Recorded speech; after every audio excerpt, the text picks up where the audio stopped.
ಮಹಾನ್ ನಿರಂಜನ ಜಗದ್ಗುರು ಡಾಕ್ಟರ್ ಗುರುಸಿದ್ಧ ಯೋಗೇಂದ್ರ ಮಹಾಸ್ವಾಮಿಗಳು ಜಗದ್ಗುರುಗಳು 3000 ಮಠ ಮಹಾಸ್ವಾಮಿ ಇವರನ್ನು ಕಾರ್ಯಕ್ರಮಕ್ಕೆ ನಿಮ್ಮೆಲ್ಲರ ಪರವಾಗಿ ಆತ್ಮೀಯ ಸ್ವಾಗತ ಇವರನ್ನು ಕೂಡ ಇವರಿಗೆ ಪಾದಾರದೊಳಗೆ ನಮಸ್ಕರಿಸುತ್ತಾ ಈ ಕಾರ್ಯಕ್ರಮ ವಿಶ್ವನಾಥ್ ಚಕ್ರವರ್ತಿ ಕ್ಷೇತ್ರ ಅಭಿನವ ಅಗಡಿ ಇವರನ್ನು ಈ ಕಾರ್ಯಕ್ರಮಕ್ಕೆ ಸ್ವಾಗತ ಕೋರುತ್ತೇನೆ. ಸ್ವಾಗತ ಸುಸ್ವಾಗತ. ಈ ಕಾರ್ಯಕ್ರಮದ ಅಧ್ಯಕ್ಷತೆಯನ್ನು ವಹಿಸಿದಂತ ಟ್ರಸ್ಟಿನ ಅಧ್ಯಕ್ಷರು ಆದಂತ ಶ್ರೀ ಮಂಜುನಾಥ ಶ್ರೀನಿವಾಸ ಮಾನೆ ಸಾಹೇಬರು, ಶಾಸಕರು ಹಾಗೂ ಅಧ್ಯಕ್ಷರು ಗೃಹ ಮಂಡಳಿ ಬೆಂಗಳೂರು ಕರ್ನಾಟಕ ಸರ್ಕಾರ ಇವರನ್ನು ಕೂಡ ಈ ಕಾರ್ಯಕ್ರಮಕ್ಕೆ ಸ್ವಾಗತ ಕೋರುತ್ತೇನೆ. ಸ್ವಾಗತ ಸುಸ್ವಾಗತ. ಹಾಗೂ ತಾಲೂಕಾ ದಂಡಾಧಿಕಾರಿಗಳಂತ ವಿಠಲ್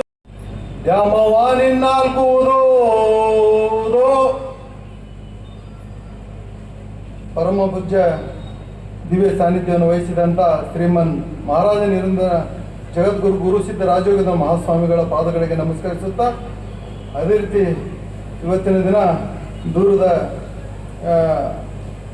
ಕೊಪ್ಪಳದಿಂದ ಬಂದಂಥ ಗವಿಸಿದ್ದೇಶ್ವರ ಸ್ವಾಮೀಜಿಗಳ ಪಾದಗಳಿಗೆ ಸಹಿತ ನಮಸ್ಕರಿಸುತ್ತಾ, ಶ್ರೀಮನ್ ನಿರಂಜನ ಪ್ರಣವ ಸ್ವರೂಪಿ ಶಿವಲಿಂಗ ಮಹಾಸ್ವಾಮಿಗಳನ್ನು ಸಹಿತ ಅವರನ್ನ ಪಾದಗಳಿಗೆ ನಮಸ್ಕರಿಸುತ್ತಾ, ಅಗಡಿಯ ಆನಂದವನ ಸ್ವಾಮೀಜಿಗಳಂಥ ವಿಶ್ವನಾಥ ಚಕ್ರವರ್ತಿಗಳನ್ನು ನೆಲೆಸುತ್ತಾ, ಈ ಕಾರ್ಯಕ್ರಮದ ಅಧ್ಯಕ್ಷತೆಯನ್ನು ವಹಿಸಿದಂಥ ಮಂಜುನಾಥ್ ನಗರ್ ಅವರೇ, ಮುಖ್ಯ ಅತಿಥಿಗಳಾಗಿ ಆಗಮಿಸಿದಂಥ ಶ್ರೀಮನ್ ಶ್ರೀನಿವಾಸ ಮಾನೇಶ್ವರರೇ ಮತ್ತು ಈ ತಾಲೂಕಿನ ದಂಡಾಧಿಕಾರಿಯಾದಂಥ ವಿಠಲ್ ಚೌಗಲೆ ಸರ್ರೇ ಹಾಗೂ ಇಲ್ಲಿಯ ಮುಖ್ಯಾಧಿಕಾರಿಗಳಂಥ ಜಗದೀಶ್ ಅವರೇ ಹಾಗೂ ಈ ವೇದಿಕೆ ಮುಂಭಾಗದಲ್ಲಿರ್ತಂಥ ಎಲ್ಲ ತಾಯಂದಿರೇ ಹಾಗೂ ಸಹೋದರಿಯರೇ, ನನ್ನ ಟ್ರಸ್ಟಿನ ಎಲ್ಲ ಪದಾಧಿಕಾರಿಗಳೇ ಹಾಗೂ ಮುದ್ದು ಮಕ್ಕಳೇ, ಎಲ್ಲರಿಗೂ ಸಂಜೆಯ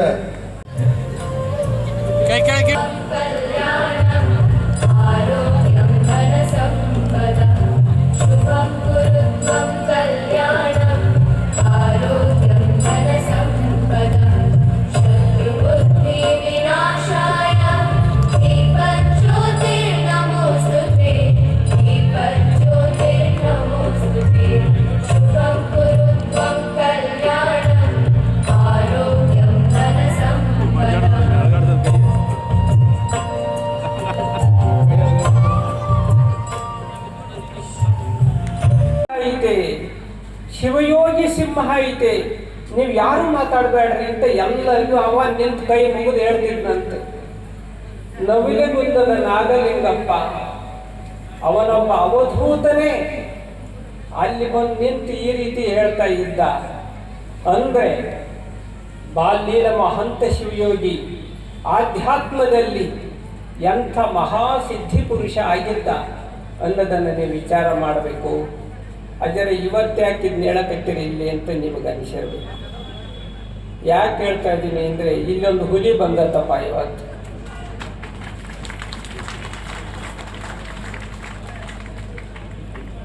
ಕೊಪ್ಪಳದಿಂದ ಒಂದು ಹುಲಿ ಬಂದದ.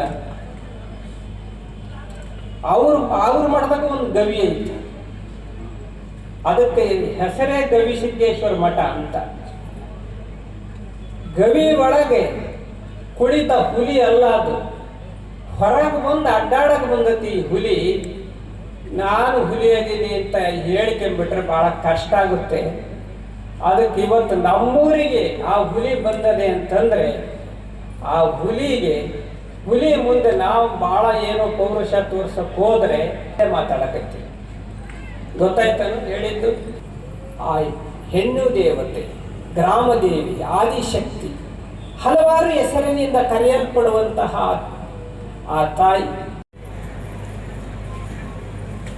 ಹೊಸ ದೇವಸ್ಥಾನದ ಲೋಕಾರ್ಪಣೆ ಪೂಜ್ಯ ಅಭಿನವ ಗವಿಸಿದ್ದೇಶ್ವರ ಮಹಾಸ್ವಾಮಿಗಳಲ್ಲಿ ನನ್ನ ಭಕ್ತಿಪೂರ್ವವಾದಂಥ ನಮಸ್ಕಾರಗಳನ್ನು ಸಲ್ಲಿಸುತ್ತಾ,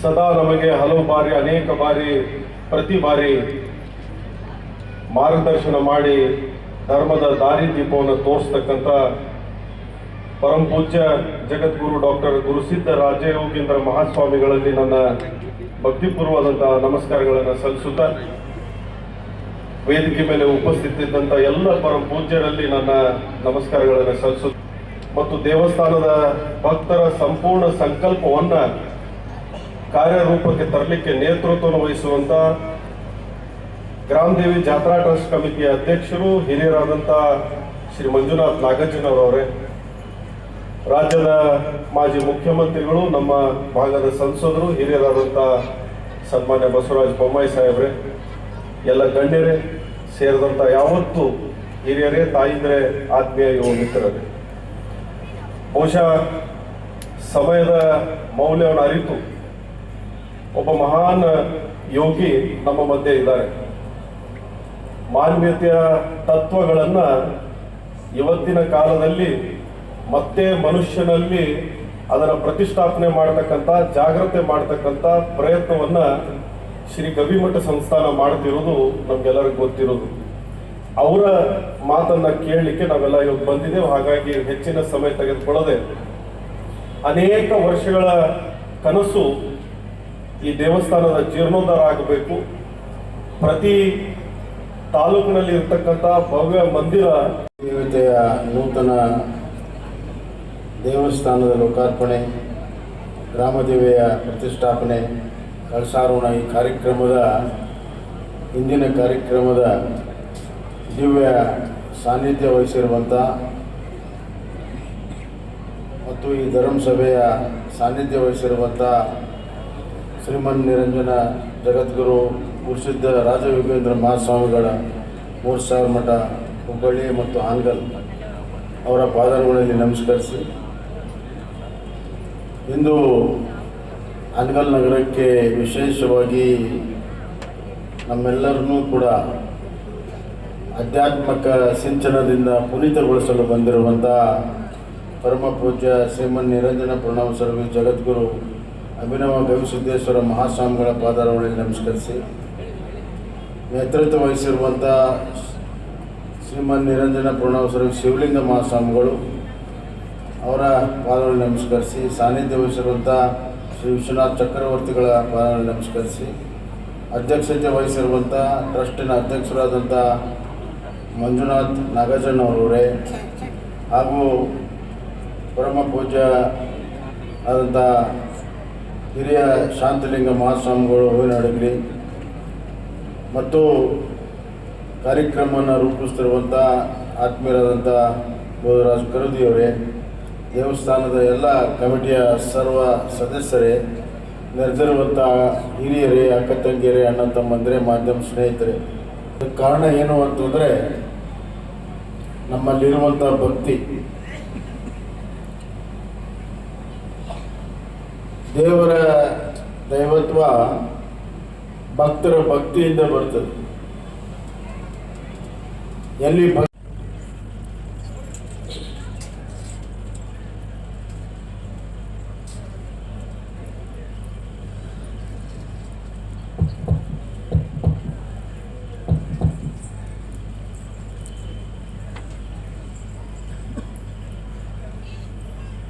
ಈ ಊರು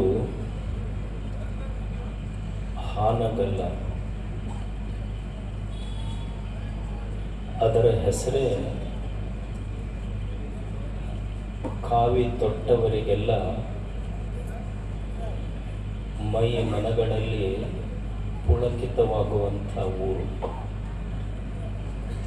ಹೂವ ಮತ್ತು ಹೂವಿನ ಪರಿಮಳ ಹೇಗೆ ಬೇರ್ಪಡಿಸ್ಲಿಕ್ಕಾಗೋದಿಲ್ವೋ, ದೀಪ ಮತ್ತು ದೀಪದ ಬೆಳಕು ಎರಡನ್ನು ಹೇಗೆ ಬೇರ್ಪಡಿಸ್ಲಿಕ್ಕಾಗೋದಿಲ್ವೋ, ಕಲ್ಯಾಣ ಮತ್ತು ಬಸವಣ್ಣ ಇವೆರಡನ್ನು ಹೇಗೆ ಬೇರ್ಪಡಿಸ್ಲಿಕ್ಕಾಗೋದಿಲ್ವೋ, ಹಾಗೆ ಹಾನಗಲ್ಲ ಮತ್ತು ಕುಮಾರ ಮಹಾಸ್ವಾಮಿಗಳವರನ್ನು ಬೇರ್ಪಡಿಸಿ ನೋಡಲಿಕ್ಕಾಗೋದೇ ಇಲ್ಲ. ಎಲ್ಲರೂ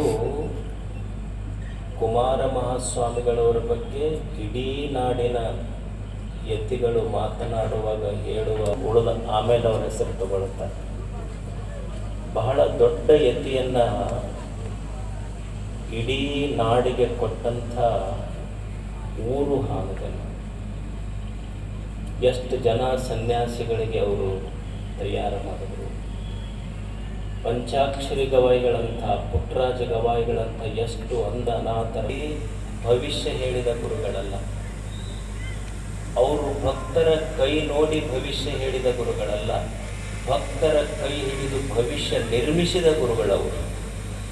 ಅಂಥ ಪರಮ ಪೂಜ್ಯ ಕುಮಾರ ಮಹಾಸ್ವಾಮಿಗಳವರು ಈ ಊರಿಂದ ಬಂದವರು. ಅಂದಿನಲ್ಲಿ ಒಂದು ಅದ್ಭುತವಾದಂಥ ಮಂದಿರ ನಿರ್ಮಾಣ ಆಗಿದೆ. ಇದು ಬರೇ ಶಿಲೆಯಲ್ಲವಿದೆ, ಇದು ಕಲೆಯ ಬಲೆ. ಇಂಥ ಮಹಾನ್ ಕಾರ್ಯಕ್ರಮಕ್ಕೆ ದಯಮಾಡಿಸಿ ವೇದಿಕೆ ಮೇಲಿರುವ ಪೂಜ್ಯರಲ್ಲಿ ತಮ್ಮೆಲ್ಲರೊಂದಿಗೆ ಅನುಭವದ ನುಡಿಗಳನ್ನು ಹಂಚಿಕೊಂಡಿರುವ ಹಿರಿಯರಲ್ಲಿ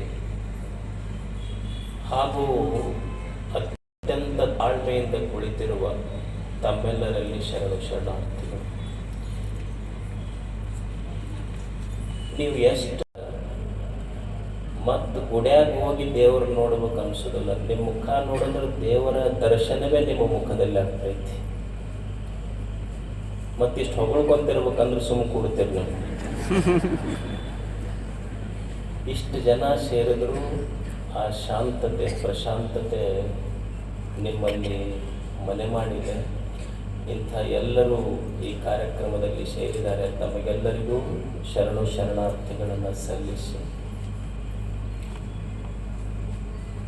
ಮನುಷ್ಯನ ಬದುಕು ಇದು ಎರಡು ಮಿತಿಗಳ ಮಧ್ಯದಲ್ಲಿ ಪ್ರವಹಿಸ್ತದೆ. ಮನುಷ್ಯನ ಬದುಕು ಎರಡು ಮಿತಿಗಳ ಮಧ್ಯದಲ್ಲಿ it flows in between two ಪೊಲಾರಿಟೀಸ್.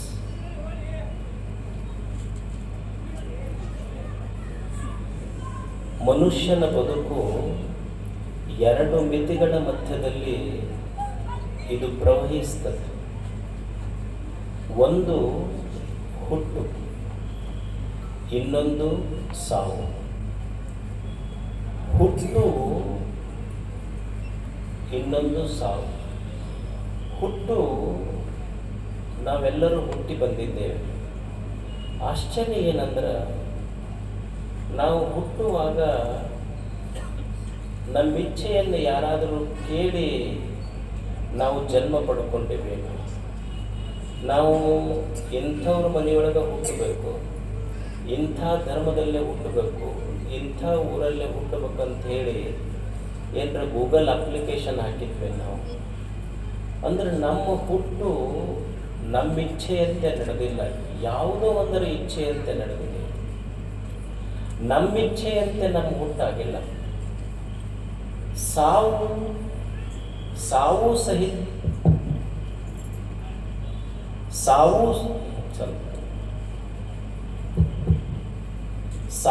ಸಹಿತ ನಮ್ಮಿಚ್ಛೆಯಂತೆ ನಡೀತಿದ್ದೇನು.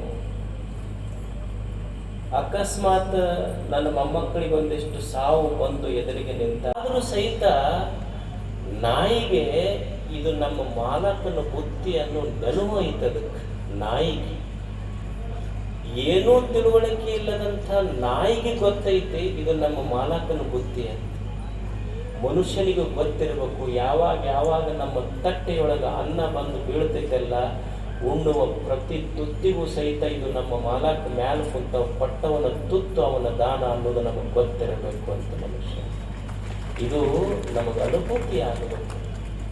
ಅದು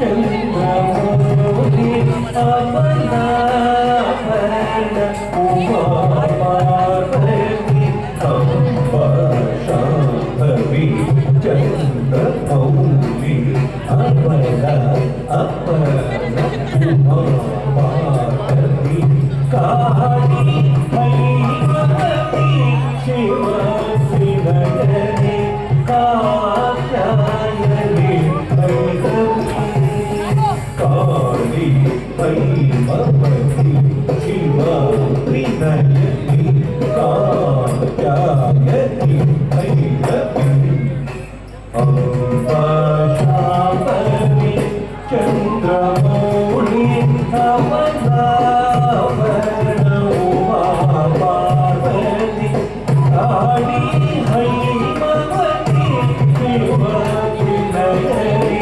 ಕಾತ್ಯಾಯನಿ ಭೈರವಿ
ಕ್ಯಾಮ್ರಾ ದೊಡ್ಡದು ಮಾಡಬೇಕು.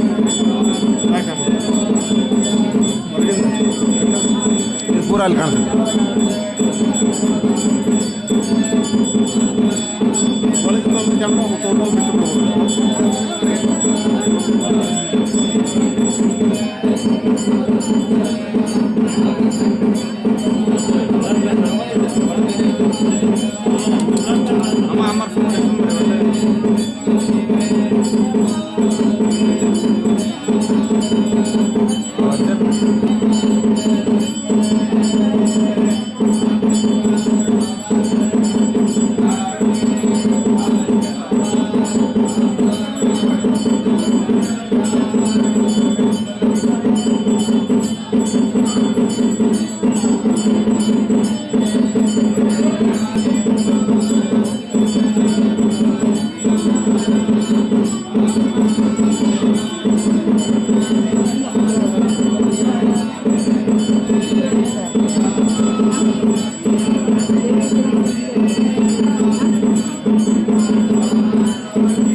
त्रयस्त्रियं षष्टमे ततस्रष्टमे चौदमे द्वादशतमे षोडशतमे विंशतिस्तमे विंशतिस्तमे द्वात्रिंशत्तमे षट्त्रिंशत्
ಒಂದು ಶಾಂತಿಯ ಶ್ರದ್ಧಾ ಕೇಂದ್ರವಾಗಬೇಕು, ಭಕ್ತಿಯ ಭಾವೈಕ್ಯತೆಯ ಕೇಂದ್ರವಾಗಬೇಕು. ನಮ್ಮಲ್ಲಿರುವಂಥ ಅಜ್ಞಾನ ಅಂಧಕಾರವನ್ನು ನಿವಾರಣೆ ಮಾಡಿ ಸದ್ಗುಣ ಸದಾಚಾರವನ್ನು ಅಳವಡಿಕೆ ಮಾಡಿಕೊಳ್ಳುವಂಥ ಶ್ರದ್ಧಾ ಭಕ್ತಿಯ ಕೇಂದ್ರವಾಗಬೇಕನ್ನುವಂಥ ಆಲೋಚನೆಯಲ್ಲಿ ನಾವೆಲ್ಲರೂ ಕೂಡ ಅನಿಸಿಕೆಗಳನ್ನು ವ್ಯಕ್ತಪಡಿಸ್ತೀವಿ. ಹಾಗೆಯೇ ದ್ಯಾಮವ್ವ ದೇವಿಯ ದೇವಸ್ಥಾನ ಮೂಡಿ ಬಂದಿದೆ ಮತ್ತು ಮುಂದೆಯೂ ಕೂಡ ಹಾಗೆ ಇರುತ್ತೆ ಅಂತೇಳಿ ನಾವು ಭಾವಿಸ್ತಾ ಇದ್ದೀವಿ.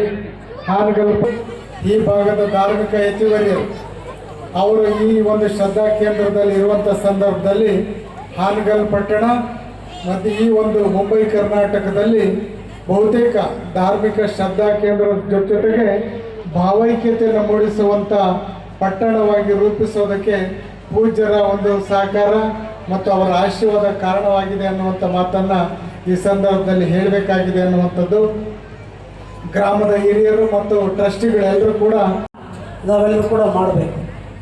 ಆದರೆ ಇತ್ತೀಚಿನ ದಿನಗಳಲ್ಲಿ ದೇವಸ್ಥಾನ ಅಂದರೆ ಏನಾಗಿದೆ ಅಂದರೆ ಅದೊಂದು ಆಡಂಬರವಾಗಿ ನಾನು ಸಿರ್ಸಿಯಲ್ಲಿ ಕಟ್ಟಿದ್ರು, ಆಂಗಲಲ್ಲಿ ಕಟ್ಟೋದು, ಆಂಗಲಲ್ಲಿ ಕಟ್ಟಿದ್ರು, ರಾಣೆಬೆನ್ನೂರು ಕಟ್ಟೋದು, ರಾಣೆಬೆನ್ನೂರು ಕಟ್ಟಿದ್ರು, ಅವ್ರಿಗೇನೋ ದೊಡ್ಡದು ನಾವು ಕಟ್ಟಿದ್ವಿ ಅಂತ.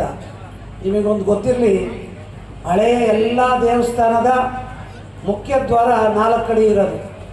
ಎಲ್ಲರೂ ತಗ್ಗಿ ಬಗ್ಗಿ ದೇವಸ್ಥಾನ ದ್ವಾರಬಾಗಿಲಲ್ಲಿ ಹೋಗಿ ದೇವರನ್ನು ದರ್ಶನ ಮಾಡ್ತಿದ್ದಂಥದ್ದು ನಾವೆಲ್ಲ ನೋಡಿದ್ದೇವೆ. ಹಾಗಾಗಿ ನೀವೆಲ್ಲರೂ ಕೂಡ ದೇವಸ್ಥಾನಕ್ಕೆ ಬಂದಾಗ ಅತ್ಯಂತ ನಿಷ್ಕಲ್ಮಶವಾಗಿ, ನಿರಾಪೇಕ್ಷಿತರಾಗಿ, ಒಳ್ಳೆ ಶುಭ್ರ ಮನಸ್ಸಿನಿಂದ ಬರಬೇಕೇ ಹೊರತು ಸ್ನಾನ ಮಾಡಿ ಮಡಿ ಹಾಕೊಂಡು ಮನಸ್ಸನ್ನೆಲ್ಲ ಮಲಿನ ಮಾಡ್ಕೊಂಡು ಬಂದರೆ ಅದು ಮಡಿಯಲ್ಲ. ಸದಾ ಮಡಿಯಾಗಿರ್ಬೇಕು ನಾವು. ಪೂಜೆಗಷ್ಟೇ ಮಡಿಯಾಗೋದಲ್ಲ, ಮನಸ್ಸು ಮಡಿಯಾಗಬೇಕೆ ಹೊರತು ನೀವು ಬಟ್ಟೆ ಬಿಡವೇ ಸ್ವರ್ಗ, ಅನಾಚಾರವೇ ನರಕ. ಕೆಲವೇ ಮಾತುಗಳಲ್ಲಿ ಧರ್ಮದ ವ್ಯಾಖ್ಯಾನವನ್ನು ಮಾಡಿದ್ದು ಅದು 12ನೇ ಶತಮಾನ. ದಯವೇ ಧರ್ಮದ ಮೂಲ ಅಂದರು. ಧರ್ಮ ಅಂದರೆ ಏನು? ಬಹಳ ವ್ಯಾಖ್ಯಾನ ಮಾಡ್ಬೋದು, ಅದ್ರ ಬಗ್ಗೆ ಉಪನ್ಯಾಸ ಮಾಡ್ಬೋದು, ವೇದಾಂತ ಹೇಳ್ಬೋದು, ಏನೆಲ್ಲ ವಿಮರ್ಶೆ ಮಾಡ್ಬೋದು. ಆದರೆ ಬಸವಣ್ಣ ಧರ್ಮಕ್ಕೆ ಒಂದೇ ಲೈನ್ ಹೇಳ್ದ, ದಯವೇ ಧರ್ಮದ ಮೂಲ. ಇವನಾರವ ಎಂದೆನಿಸದೆ ಇವ ನಮ್ಮವ ಎಂದೆನಿಸಯ್ಯ ಕೂಡಲ ಸಂಗಮ ದೇವ ಅನ್ನುವಂಥ ಮಾತನ್ನ ಮೂಲಕ ಅವ್ರು ಹೇಳಿರ್ತಕ್ಕಂಥ ಮಾತಿನಿಂದ ಇವತ್ತಿಗೂ ಕೂಡ ಶಿರಸಿಯಲ್ಲಿ ಯಾವುದೇ ರೀತಿಯಾದಂಥ ಕ್ವಾಣ ಕುರಿಯನ್ನು ಕಡಿಯುವುದಿಲ್ಲ ಅಂತಕ್ಕಂಥದ್ದನ್ನು ಇವತ್ತು ನಾವು ಇತಿಹಾಸ ಕೇಳ್ತೀವಿ.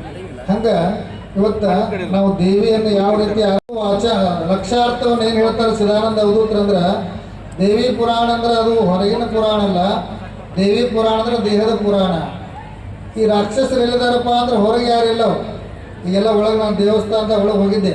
ಆ ದೇವಿಗೆಲ್ಲ ಭಯಂಕರ ಚಂದ ಅಲಂಕಾರ ಮಾಡ್ಯಾರ. ಬಂಗಾರ ಕಿರೀಟ, ಮೈತುಂಬ ಬಂಗಾರ ಎಲ್ಲ ಹಾಕಿ, ಸಹಸ್ರ ಕೈಯೊಳಗೆ ಎಲ್ಲ ಕೈಯೊಳಗೆ ಒಂದೊಂದು ಆಯುಧ, ಒಂದು ಖಡ್ಗ, ಒಂದು ತ್ರಿಶೂಲ, ಒಂದು ಬರ್ಚಿ, ಕೆಳಗೆಲ್ಲ ಏನಪ್ಪ ಅಂದ್ರೆ ಹುಲಿ ವಾಹನ. ಅದನ್ನು ಏನಪ್ಪ ಒಬ್ಬ ರಾಕ್ಷಸ. ದೇವಿ ಅಂದರೆ ಎಲ್ಲರೂ ಹೊಡಿತಾಳಂತಲ್ಲ.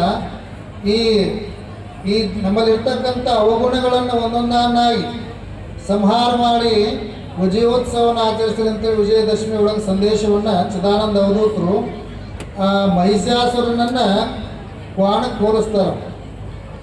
ಮಹಿಷ ಅಂದರೆ ಸೊಕ್ಕು ಅಂತ. ಸೊಕ್ಕನ್ನು ನಾವು ಕಡಿಬೇಕ್ರಿ. ನಮ್ಮಲ್ಲಿರ್ತಕ್ಕಂಥ ಆ ಸೊಕ್ಕನ್ನುವಂಥದ್ದನ್ನು ನಾವು ಅಲ್ಲಿ ದೇವಿ ಮುಂದೆ ಸಂಹಾರ ಮಾಡಬೇಕು. ಆ ಸಂಕೇತವಾಗಿ ಸೊಕ್ಕು ಯಾರಿಗಿರ್ತೈತಿ, ಯಾವ ಪ್ರಾಣಿಗಿರ್ತೈತಿ ರೀ? ಕ್ವಾಣ. ಈ ಊರಾಗ ಕ್ವಾಣ ಕೊಬ್ಬಿದಂಗೆ ಕೊಬ್ಬೇರ ಮಗ ಅವ್ನು ಸೊಕ್ಕಿಗೆ ಬಂದಾನ ಅಂತಿರ್ತಾರೆ ನೋಡಿ. ಸೊಕ್ಕು ಯಾರಿಗಂದ್ರೆ ಯಾರಿಗೆ ಸೊಕ್ಕು ಇರ್ತೈತಲ್ಲ ಅವನನ್ನು ಅವನ ಸೊಕ್ಕಿನ ಸ್ವಂತ ಕೆಳೆದು ದೇವರಿಗೆ ತೃಪ್ತಿ ಆಯ್ತು ಅಂತೀವಿ. ಅದಕ್ಕೆ ಈ ಮಹಿಷಾಸುರ ಅಂತಂದ್ರೆ ಸೊಕ್ಕು. ನಮ್ಮಲ್ಲಿರ್ತಕ್ಕಂಥ ಸೊಕ್ಕನ್ನು ನಾವು ದೇವಿಗೆ ಬಲಿ ಕೊಡಬೇಕಂದ್ರೆ ಅದನ್ನು ನಾವು ಸಂಶಯವಿಲ್ಲ. ಎಲ್ಲರೂ ಮಾಡುವುದು ಹೊಟ್ಟೆಗಾಗಿ, ಗೇಣು ಬಟ್ಟೆಗಾಗಿ. ಸಂದೇಶವನ್ನು ಈ ನಾಡಿಗೆ ಸಾರಿದಂತಹ ದಾಸಶ್ರೇಷ್ಠ ಶ್ರೀ ಸಂತ ಕನಕದಾಸರ ಅಡಿದಾವರಗಳಲ್ಲಿ ಶಿರಸಾಷ್ಟಾಂಗ ನಮಸ್ಕಾರಗಳನ್ನು ಸಲ್ಲಿಸಿ, ಧರ್ಮಸಭೆ ದ್ಯಾಮವ್ವ ದೇವಸ್ಥಾನದ ಲೋಕಾರ್ಪಣೆ ಕಾರ್ಯಕ್ರಮದ ದಿವ್ಯ ಸಾನ್ನಿಧ್ಯವನ್ನು ವಹಿಸಿರ್ತಕ್ಕಂಥ ಹಿರಿಯರು, ಪ್ರಾತಸ್ಮರಣೀಯರು, ಪರಮ ಪೂಜ್ಯರು ಆದಂತಹ ಗುರುಸಿದ್ಧ ರಾಜಯೋಗೇಂದ್ರ ಮಹಾಸ್ವಾಮೀಜಿಯವರ ಆದಿಯಾಗಿ ವೇದಿಕೆ ಮೇಲಿರ್ತಕ್ಕಂಥ ಎಲ್ಲ ಪರಮ ಪೂಜ್ಯರ ಪವಿತ್ರ ಚರಣಗಳಲ್ಲಿ ನಮಸ್ಕರಿಸಿ, ಈ ವೇದಿಕೆಯಲ್ಲಿ ಆಸೀನರಾಗಿರ್ತಕ್ಕಂಥ ಗಣ್ಯರೇ, ಇಲ್ಲಿ ನೆರೆದಿರ್ತಕ್ಕಂಥ ಸಮಸ್ತ ಆತ್ಮೀಯ ಬಂಧುಗಳು,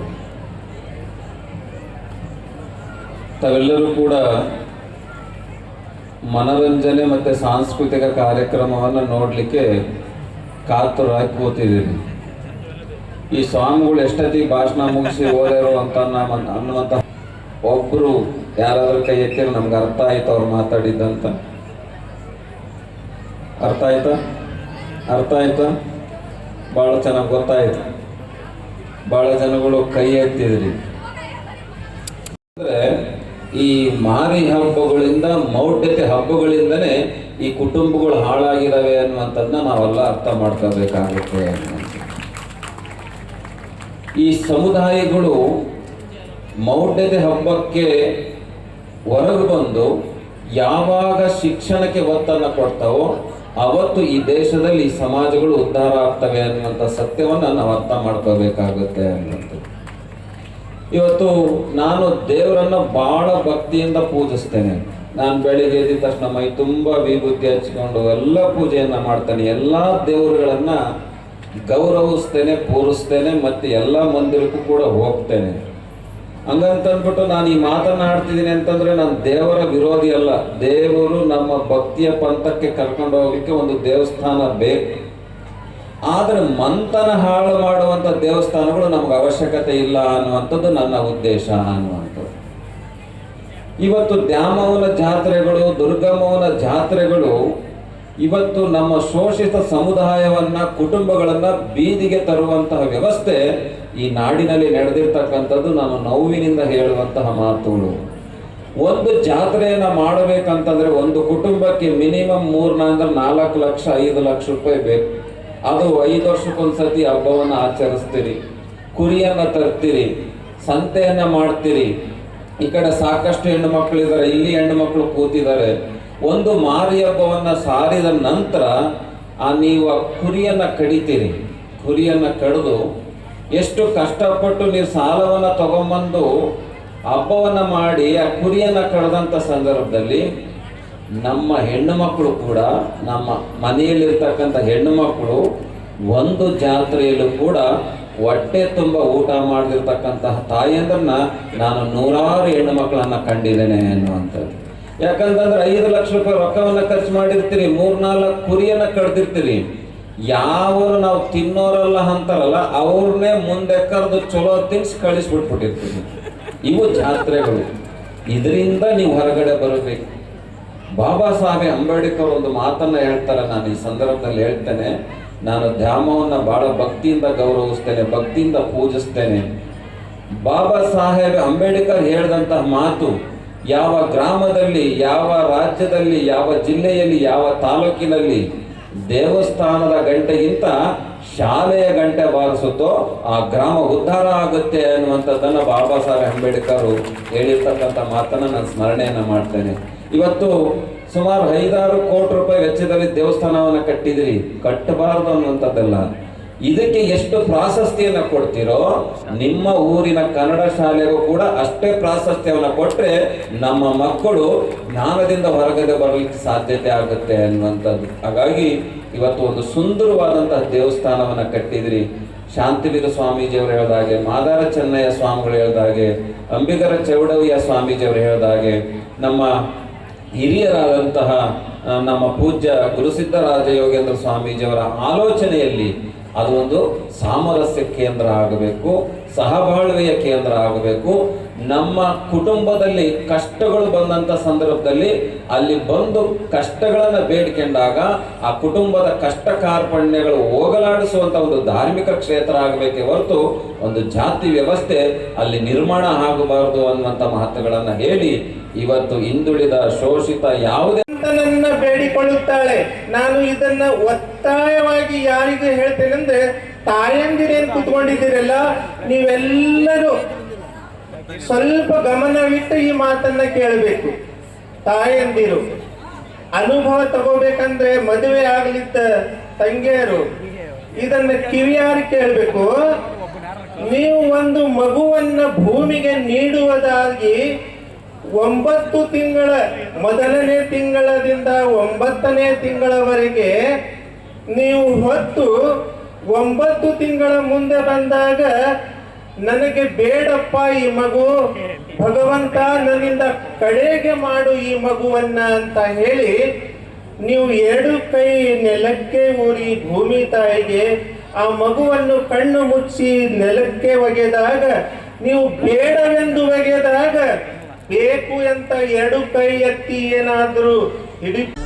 ಮಾರಮ್ಮನ ಮಹಿಮೆ ಅದು ಮಾರಿ ಕಾವಲಿನ ಜಾಗ. ಅಮ್ಮ ಬರ್ತಾ ಇದ್ದಾರೆ. ಕೋಟಿ ಕನಸುಗಳ ಅರಮನೆಗೆ ಧೈರ್ಯ ನೀಡು ಕಾವಲು ನಾನಾಗುವೆ ನಮ್ಮ